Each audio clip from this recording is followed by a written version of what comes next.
Hi everyone, I hope you're all doing well today. Personally, I'm doing alright. I realized that I never have properly done an introduction of myself to my viewers aside from anyone who already knows me.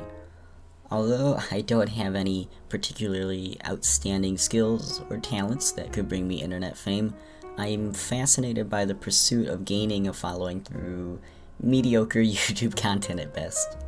I guess I should address the obvious, which is that I'm a femboy, as you can probably tell by my channel name. It's not something I try to base my entire personality and character around, but it's a trait that defines me. My journey of defying gender norms and embracing my more feminine characteristics is one that taught me a lot about myself. Although I am pretty guyish, and a lot of my interests would be considered masculine, another side of me secretly always liked girly stuff, much to the surprise of my friends and family. I never exactly felt like I fit in 100% with the boys in school. I wasn't really into the kinds of things they were into, like sports, and I wasn't overly competitive. I have a memory from when I was about 5 or 6. I had started learning French that year in school, and my teacher let us pick out our French names for fun.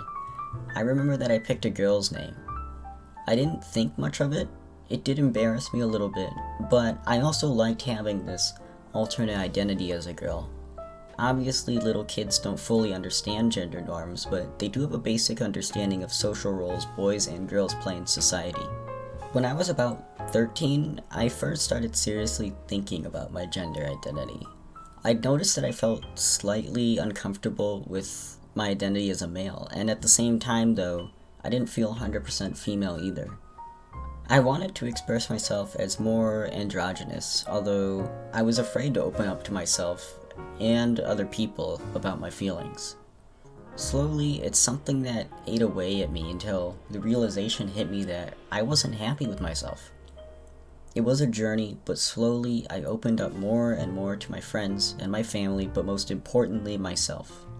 For the sake of simplicity, I just say I'm non-binary because, very technically speaking, I am, if you're going by the definition of someone who isn't strictly male or female. I'd say my gender identity flip-flops a bit. I feel happy being gender fluid and just accepting that I will have different feelings on myself depending on the things going on in my life. I do sometimes feel frustrated with myself though that I can't just fit a label, but such is life. Before quarantine, which seems like an entire life ago, I was a pretty normal person just trying to get through the daily struggles life throws at you. I was, and still am, working towards a degree in international relations. I actually started college when I was 14, which is definitely my biggest achievement in life so far. Some of my biggest inspirations in life are JFK, Jimmy Carter, Eleanor Roosevelt, and John Lennon. What these people have in common is that they all strongly believed in a cause and fought for it. JFK, President Carter, and John Lennon were all peacekeepers. Eleanor Roosevelt was a suffragette and an icon of the battle against patriarchy. My dream in life is to fight for a cause much greater than me.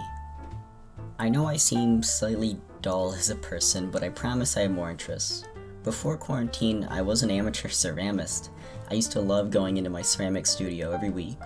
The last time I was there, I was finishing up a tea set I made, and it was supposed to be a gift from my professor. I made it to look like Qing-era Chinese pottery, but the day after, we went into lockdown. I long for the day when I can go back to the studio. There's something so simple yet beautiful about ceramics. You're using clay, one of nature's building blocks, to create beautiful pieces of art. I also enjoy cartography. I have dysgraphia, so it is a little challenging for me to do, but I found doing it digitally on a drawing tablet as opposed to a pencil and paper is a lot easier for me. Maybe this video got a bit too serious. I wanted to talk about the complexity of gender identity, and I would argue that most people don't fit any label related to gender. I made this channel to give the outside world a small window into my mind. I plan to use it as a platform to talk about the issues that I think about. For all I know, this type of content where I talk into a microphone while gameplay is in the background could be super boring, but at the very least, I hope maybe one single person out there will enjoy what I have to say. I know this video was brief, but for anyone who got to the end, I would appreciate if you left a like if you enjoyed the video, or a dislike if you didn't. I'd really like to have some feedback on this type of content. I hope that through this video, maybe one of you out there was able to open up more about yourself and your own identity,